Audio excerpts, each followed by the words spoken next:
Welcome to the Dash Arts podcast, seeing the world through an artistic lens. I'm Josephine Burton, Artistic Director of Dash Arts.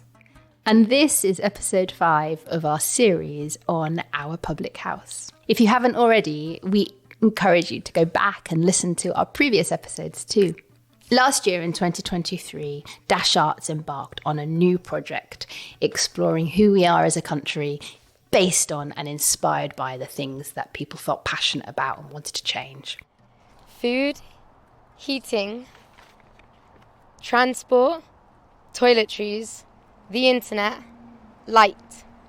These things we would call essential to our everyday. Yet 91% of households receiving universal credit have gone without at least one of these things in the past year. I'm in UK for the last 22 years. Carries behind me experience of a qualified nurse. I have gone through lots of ups and downs. If I can change anything, I would like to spread peace, love and harmony throughout the world.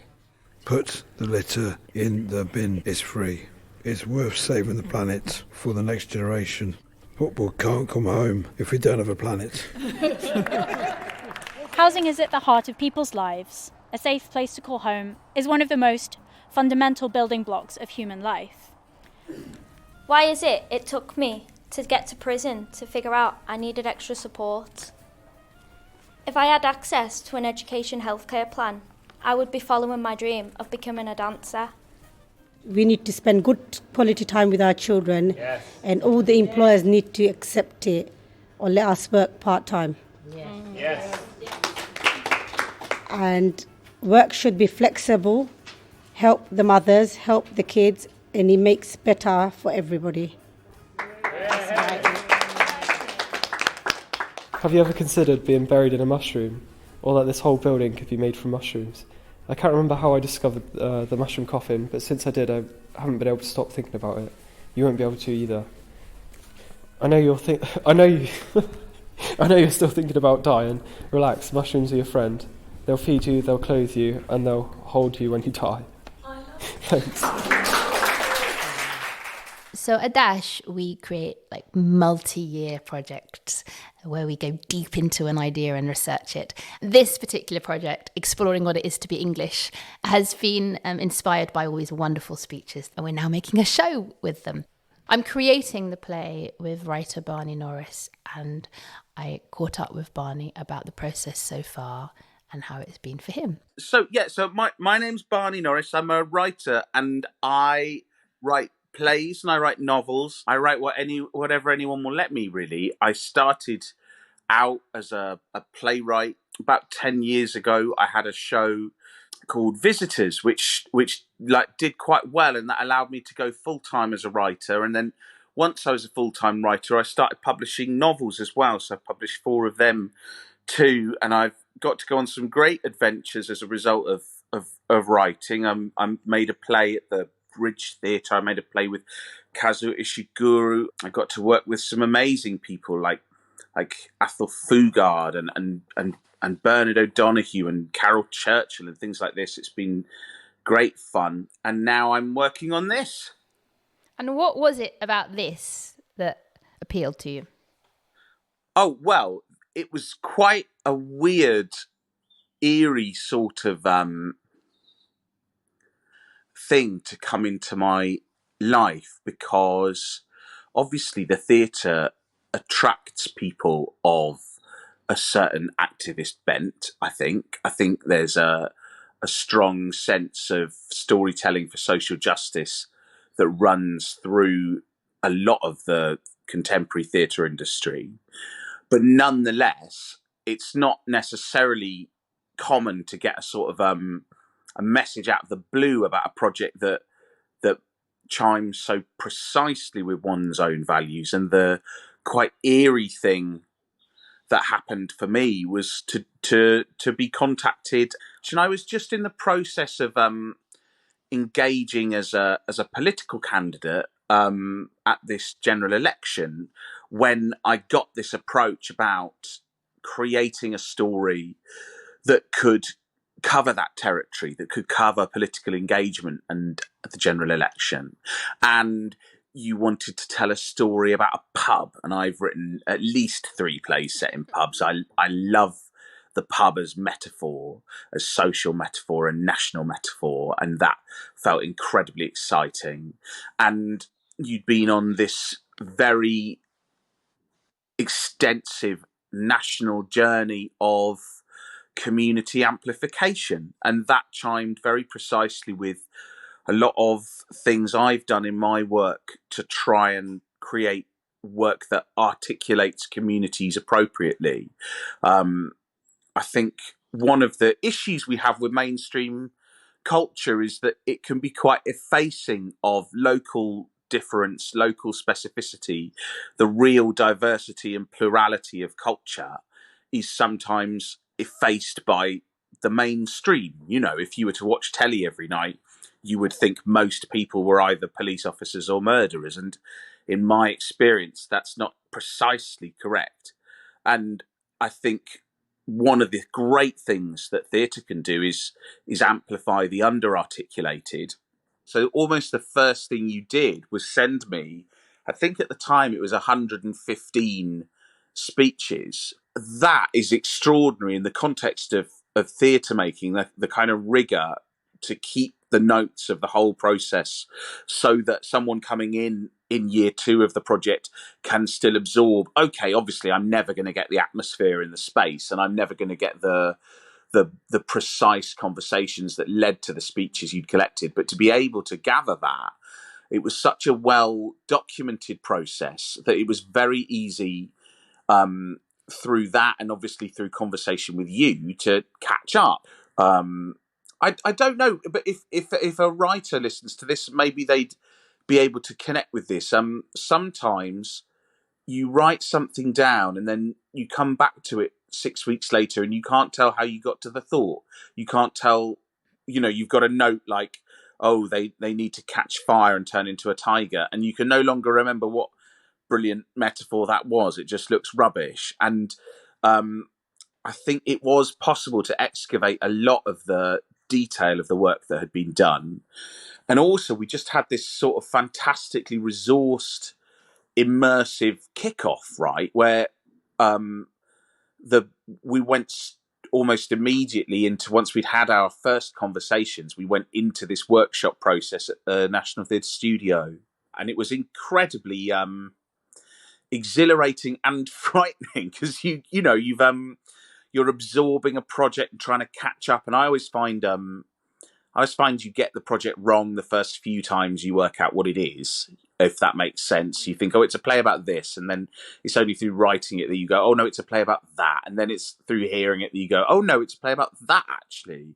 And that excavation of the core idea, it just takes diligent work. But what was so brilliant was being able to do the first phase of that with this wonderful company of workshop actors who came together in January and were hugely game and up for everything, and allowed us to throw things at the wall in that lovely, playful, free way that allows you to get into the bones of a project a little bit. Yeah, it was amazing. It was really amazing. And actually I really enjoyed meeting, because we're just fresh, Barney and I, off like a little brief immersion with some actors a couple of weeks ago in May. And what was kind of gorgeous was speaking to one of the actors who knew one of the other actors who'd been with us in London, and she was like, was it this person, was it Sarita who was helping, who was part of the piece, because I can really hear her voice in the writing. And I thought that was really complimentary in some way of you, Barney, that you have in your writing you've embodied and gained. You've obviously learned. You learnt a lot from the people we had in the room in that week. They gave a lot to the show, and they've left their traces in the writing. Absolutely. It's a really interesting thing about the workshop process that I think still not talked about as much as I think it should be. I actually think the way that actors and writers form a sort of imaginative symbiosis during workshop processes is fascinating. And obviously it's hugely generous, and it's a huge privilege as a writer to get to draw on people's imagination. But I think the journey I feel, and yeah, so you're talking about Sanjana, which was initially played by one actor, and then the character was picked up by another actor who could feel their mate in the role, and that was really funny. Like I think I know who's worn these shoes before me, and that's really interesting. The one I'm really conscious of at the minute is we're doing a little kind of fundraiser, gala night, attention raiser dinner next week where we're going to read bits of the play, and I'm going to stand in as an actor, which I'm chuffed to bits about because I love the sound of my own voice. And I'm going to be playing this guy who, when we first wrote him, was a green councillor and who, after about half an hour with the actor who was in the workshop at the time, had turned into this Reform UK open mic sort of Elvis impersonator figure, and now I'm going to be like reading the lines of this person who is absolutely a collective creation, and that would be really fun because there are pieces. Obviously, I've written every line that Scott speaks in the play, but there are pieces of Scott that come out of a kind of collective imagination, and it's really interesting to explore him and what he's going to be. So he's much on my mind at the minute, just because I've got to work out how to do his West Country accent by next week, Sounds good. We just spent quite a lot of time reading the Reform UK manifesto, kind of, noting bits of language that kept cropping up. There was some really good fun. It was a great research process for us. Whenever anyone says the expression, it's all common sense, whether it's said, sometimes Rishi Sunak says common sense. And I know, someone has fed it to them knowing that's Reform UK rhetoric.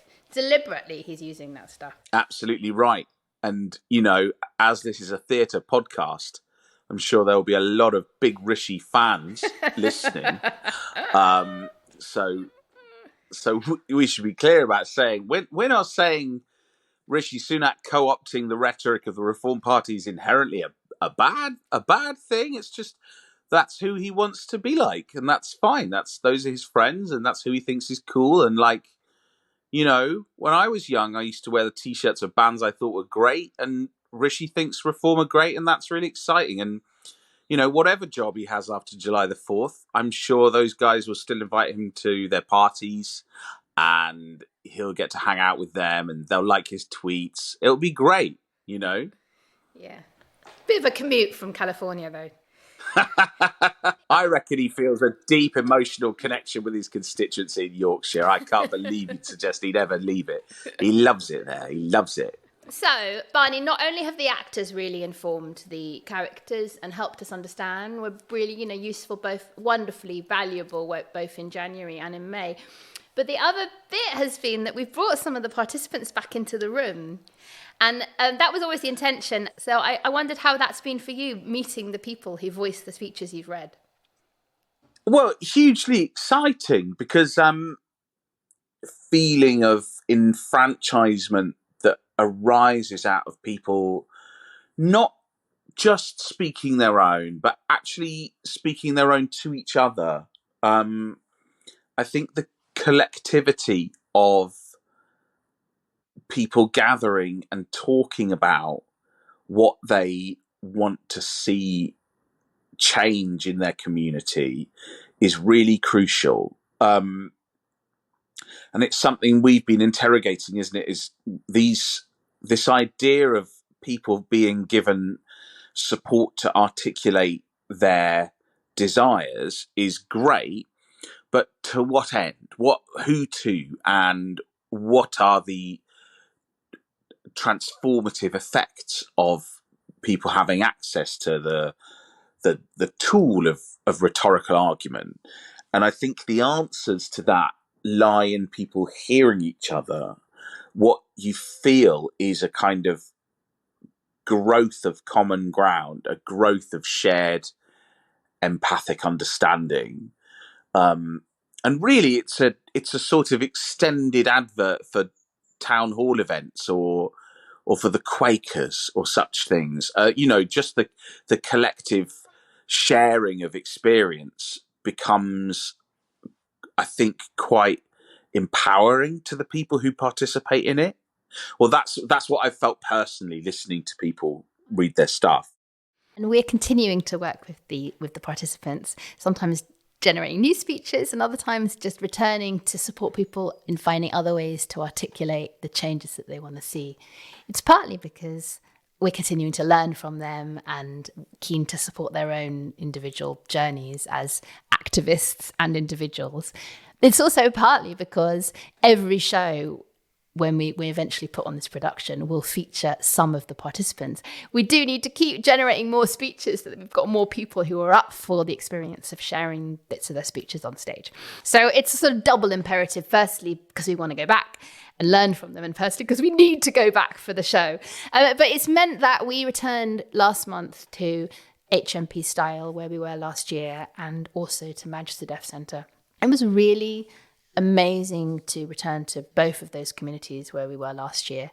I learned so much from them last year. I learned a lot about the bravery of the women at HMP Style and the adversities that they'd experienced and the strength that they have found through their experiences. This year felt particularly poignant. They were all really keen to, when they were released, to fight for change that will improve their lives, whether it were as a victim as a survivor of domestic violence. This person wanted to become an advocate and support other women. And that's sort of kind of the journey that this person has been on, and become motivated to do something about it and to help not just herself but other people. I just found incredibly inspiring and moving. I think going back helped me understand more of the experience, partly because I think the first time I'd not been to prison before. And so last year I was so overwhelmed personally by the experience of what it was like to go behind the wall, to walk through these multiple gates, to what it did to their dignity. I think I was quite caught up with the general experience of what it was like to live behind bars. Because that was less of a surprise to me, I was able to spend more time really learning about kind of the individual experiences of these women and how amazing they were.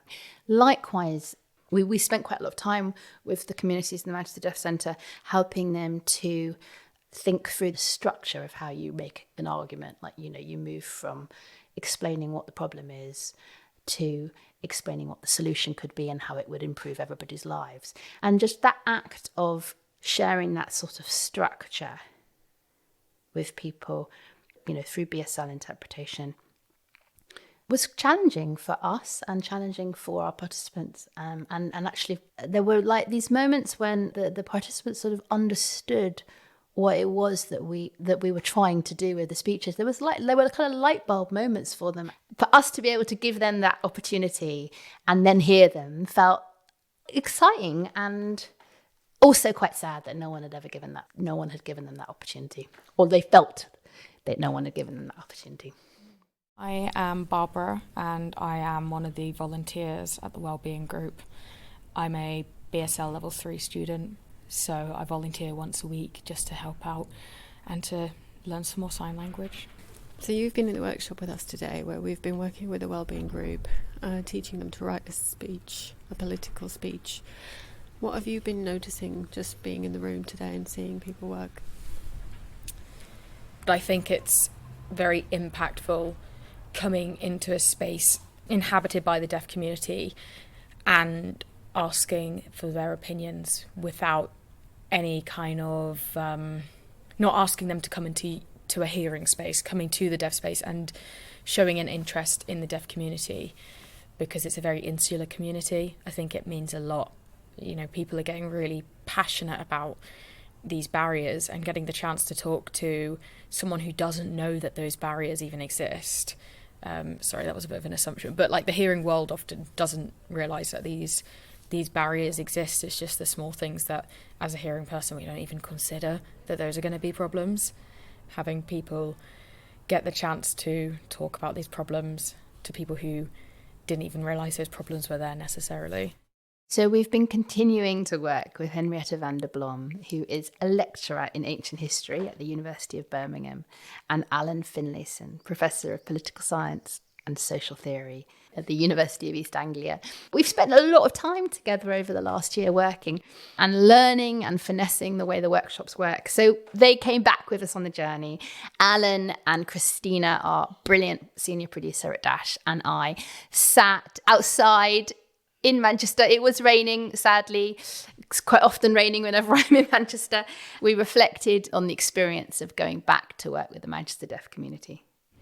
When we first asked people what the problem was that they felt they wanted to talk about and change, they were unable to quite kind of get their heads around articulating what it was, like what it was that could be changed, that could, like what the change could be that could really address the problem that they had. And I just got a real sense for a while that they sort of saw it as not their problem to come up with the solution. Like their problem was so immense that society more widely should come up with a solution for them. And what was absolutely brilliant was through the process of asking them what the problem is and why it was a problem and how it could be solved, like by the end of the day they all had suggestions for how to address it, like what could be changed, better signage, better screens in doctor surgeries, more just little tiny things like having someone in the gym that could be training personal trainers so that they could just demonstrate how to use equipment, which would in the long term impact on people's health and be better for society as a result. That was a mental shift for people, and I was sort of thinking that maybe that was partly because these problems are so all-consuming and society is so little support for these communities that they've never really had the power, the platform to even start to articulate their needs. I mean, what you're saying is a problem, I think, for all our politics, that it gets stuck at the level where people are articulating their complaint, their grievance. I mean, even the government, the ruling party, is stuck with a politics in which it just complains about not being able to do stuff because of whatever is stopping it. And that's no good. I mean, obviously people need to be able to articulate their problems and issues, but in a very sort of technical sense, that isn't politics yet.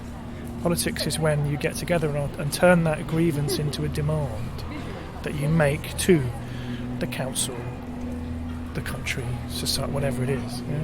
And that's why the speech training and rhetorical action works there, because it's saying, right, take the situation you're in, now turn that around. How do you push that out and explain that to other people and then show them what could be done that they could join in with that would make things better?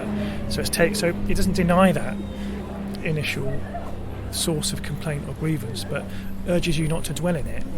And I suppose some people might say that's not right, because then you're sort of making people do all the effort. But I think what we're finding is actually empowering for people. It lifts you out of being stuck in the problem and gives you a sense of capacity and autonomy, which, as you say, is exactly what people feel they don't have. I mean, that's why we have the politics we have, is because everyone feels so completely unable to be heard or do anything. It's a problem for everybody. But this is a way of giving people at least the start of that tool, and then we just have to think about how we adapt political life around that, so there are opportunities for these to be heard and acted on. We're in a process of actually remodelling the plot of the play slightly to make room for exactly what it is that the speeches do for people, because this is what's so interesting about the specific project is the play is one manifestation of a larger strand of activity. And actually, to me, I've worked like that before, and it feels very comfortable and valuable to me. I think it's how good projects should be set up, that there's effectively the play perhaps works as the kind of entertainment or most broadly accessible version of a range of interventions in culture or in social life, which also take the form of workshops, which also take the form of publication in academic journals, which take the form of speeches or political action. And when a play works really well, I think all of those things are happening around it. And this has been structured like that from the beginning. But what it really means, therefore, is that every element of the project needs to speak to each other successfully, and we've got to make sure that the play amplifies exactly this. It's not putting your thoughts in order, it's putting your thoughts in order to others that is so powerful in this process of speech writing, which you've been sharing with people across the country. And I think that brings up a really interesting inverted representative politics, actually. I'm thinking about this. Simon McBurney wrote a book of essays that he called Who You Hear It From. The minute I saw the title of it, I started thinking about how a story also is shaped depending on who you tell it to. And I think we're all conscious of that here and there across the theatre. We're aware of the strangeness of the action of telling social realist working people stories in Sloane Square, or the stories of disenfranchised Southern America in the Dunmar warehouse. And there are complex collisions there where you find yourself fighting not to serve a prurience in the upper middle, for example. How do you, as a storyteller, not just titillate the people who can afford to be titillated? And what is the way that storytelling goes beyond that? Like, how do you put a radical statement in the West End? Is it possible to make a radical statement in that social context, and so on and so forth? All of this is really exciting, and it's how you put your plays on and where you put your plays on is a big part of what you say and what your values are. And I think this play raises interesting questions about who you tell it to, because it has that action, that engine of telling built right into the center of it. I suppose what is lovely about this conversation that you and I are having now is it's sort of articulating what is at the heart of Dash, which is that we go on a journey. We sort of know where we want to end up. We have definitely got the kind of the heart of the piece, which is knowing that we've experienced, in this case, we know that we want to make a show that is about who we are as a country in this moment, inspired by all of these extraordinary kind of calls for action that we've heard from across the country. I felt like the journey was right to put it in a pub. You and I have sort of finessing that journey as we go, and it is totally informed by all these brilliant little intensive moments where we get to work with actors, and where we get to work with participants, and we get to work with musicians, and slowly we are like fine tuning an idea and learning through it, and it sort of changes. And I suppose that you were effectively saying it at the top earlier when you were saying the show is part of something, and there's also academic stuff and there's participants, but in fact the whole thing, it's a journey. It's like the whole project, it's a massive artistic project of which the show is part of it, and it grows and we learn as we go along with it, and I love that, and I love doing that with you on this project.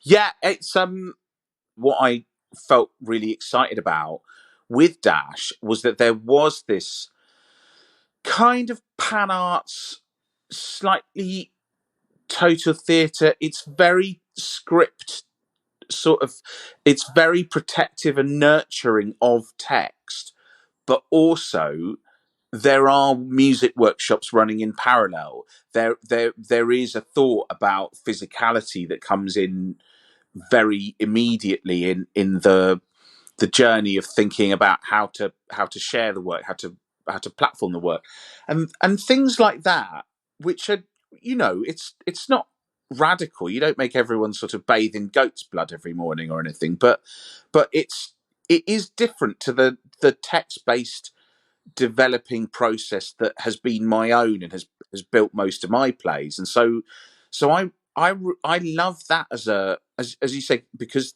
Dash is a company with an established, although Protean, I'm sure you'd tell me it's different every time, and I absolutely believe it is. But there are certain elements of openness, and what it's inspired me to try and do is to try and create a text that makes room, that is as open as the process, a text that makes room for us to understand the play better, and that eventually, when we have that production draft, will make room for a different member of the public to say something different each night at a certain point in it. And that's a very exciting provocation. Not a lot of plays do that.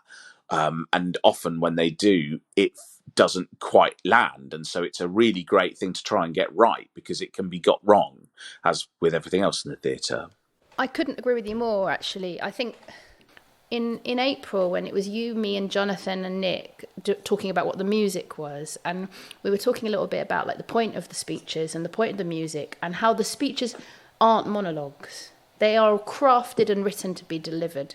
And if you're writing something to be delivered, then you need to be able to hear it. And we need to, it's actually the act of speaking is to be heard. So finding ways to sort of embed that in our script has suddenly become something that feels really essential.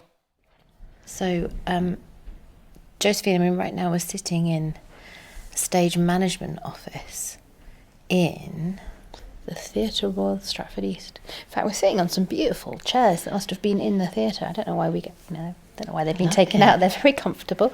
We are here for a couple of days in April 2024. We're sort of halfway through the script writing process for Barney. And then we've brought that script into the room with Nick Pinn, who is the brilliant musician who was with us at the National Theatre Studio and helped us conceive of having an open mic session in a pub. That, like, it was really Nick and his wonderful creativity and his kind of own stories of folk musicians and pubs that helped us frame the idea that rather than having like a full 4-piece band in the pub, we'd actually just have one multi-instrumentalist musician, pretty much Nick, sitting there being able to accompany all the music of the place. And we've also brought in Jonathan Walton, who is also known as Lemes Lovash, who you might have heard in another podcast we did on Oy Voy recently. He is coming in to write some songs for our public house. And he's come in at this point in the process because I was really keen that any conversations about music would be early enough in the process to inform and potentially change the script. So there's a sort of crossover point really between Barney's script writing and the composing of the songs to make sure that they sort of mesh together. More emissions than the 28 lowest incomes countries combined. Do it again. The Rosebank's not for drilling. With a name like that you'd think it'd be great. It's not a scheme for planting flowers. It's something that needs to be stopped. 200 million tonnes of CO2, it's more than the climate can bear. There'll be record-breaking heat waves, extreme weather events, not just a mistaken policy, it's an act of ecocide. More emissions than the 28 lowest income countries combined. More emissions than the 28 lowest income countries combined. More emissions than the 28 lowest income countries combined. More emissions than the 28 countries lowest income countries combined. You say that again? Yeah. I really like that. I really love it. It's just, there's something to me about Ruby. It's really earnest. Yes. The cadences of the speech making process is different to like the cadences of normal speech. So when we're thinking about translating it into song, it just inevitably sounds different. And Jonathan's been chatting over the last couple of days about like, you know, how it will be. It sort of jars in a way to hear speech in song. It's quite different to even rap's just different in that way. Rap is a sort of stream of consciousness. This isn't a stream of consciousness. This is crafted thought. So, yeah, we've just been thinking about, like, what's the world where we hear these speeches? Can we sing them? And if we sing them, how do we sing them? And it's sort of, and whose voice is it? Is it the voice when these speeches are given in whatever musical shape they'll be given? Have they become the character that's giving them, or are they still the original participant who wrote that speech? And if we're looking for the cadences of the speech, is it from listening to a recording of that original participant delivering it, which we've got, or is it working with the actor in the room who will find their own way in and understanding behind that speech and find their own cadences? And if we're going to write a song to the cadences, whose cadences is it? There's so many really interesting kind of philosophical questions about how we make drama out of this whole process and all the amazing people we've met. To make things better, people should listen to our community. I want to issue a call to action.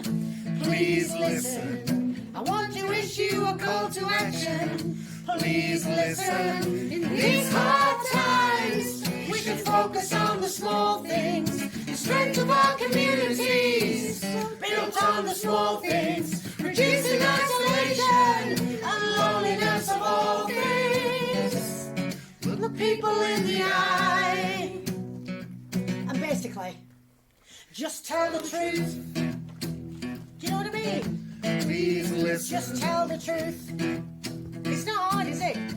Please listen. Just tell the truth. Oh, for God's sake.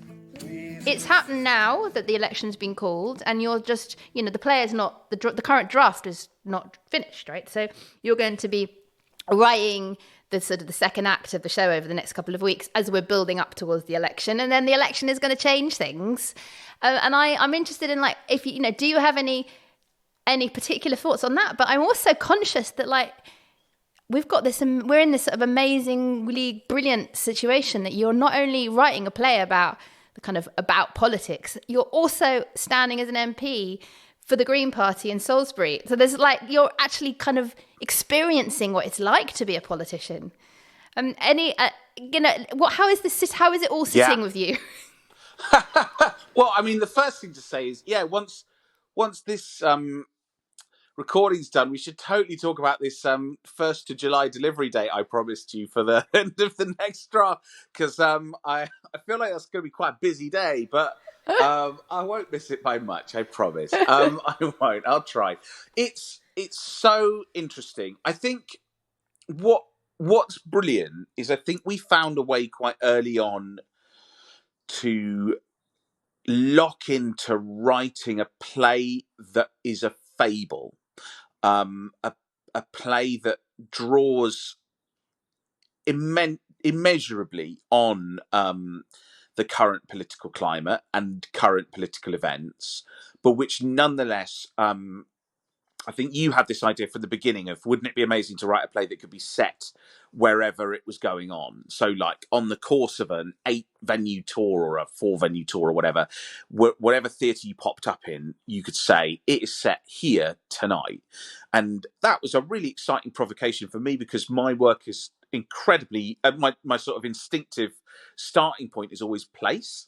And so I had to really rethink what a play is, in a funny way. But you reach for the Greeks, you reach for theatre as metaphor, bodies in space as metaphor, and you go, okay, well, look, what it's about is creating a play that's performed by an ensemble of players here tonight, rather than saying wherever we are, we're always in Wigan. And that's completely exciting to me. But I think that provocation naturally lent into an idea of, well, the play is a myth performed by a group of players. And so what I don't feel pressured by is, oh, the story's about to become obsolete. We need to redraft. And I mean, the great political playwright, I don't know whether he actually enjoys that tag, because I think he's so much more than that as well. But the great political playwright of my generation is James Graham, and he's talked about, in doing interviews about his work, he's talked about having to do these kind of late redrafts as plots twisted and so on. And I'm sure people like Richard Bean have been through similar processes. That doesn't quite feel like what we're doing, because we're creating a myth about disenfranchisement, and unless things go incredibly well, I think people will still feel disenfranchisement and disconnection from the democratic process after this general election. It'd be wonderful if they didn't, but they have done after every other election ever. So I suspect we're still going to be gnawing at this bone of, why don't people truly feel that their lives are heard? What is it about life that so often seems to blush unseen? And so I that's great. That's really exciting. And because you sort of had this vision of not setting it in one place, somehow that got into the bones. And the election being called now doesn't mean I'm going, well, we've got to change all the characters and the ending's got, that's exciting. I hope what it does is it gives me an empathetic understanding of the journey that people are going on. I mean, I find what I wasn't ready for in becoming a candidate is how incredibly emotional it is to put your hand up and say, I will see if I can help. People write to me and say, look, this is what my MP has been saying to me. And you read it and you go, God, that's savage. That's not human. And that's their political platform that they have to stand on. Well, we've got to lower tax so everyone's got to die or whatever. And I mean, you can just have all the good policies, right? I mean, because you nothing. Well, yeah. Nothing needs to be properly real, because you're not going to have to grapple with the budget in quite the same way that. That's it. It's and so it feels too. There is a bit of me that would love a kind of live calculator of because, and it was something that's come up in our workshops. One of the participants at the last workshop said to me afterwards, it would be really interesting at the end of the play to say to the audience, right, you've heard 6 ideas for how to make the country better. What happens if you tell that audience the UK can afford 3 of them? Which ones are you going to pick? Brilliant. But what's a question for you, like a sort of political question, the kind of thing that you get on these political... I've been listening to these Q&As for these other podcasts, political podcasts out there. So here's my question for you, political question. Here we go. How many votes do you need to get to not lose your deposit? 5%. So it's dependent on turnout.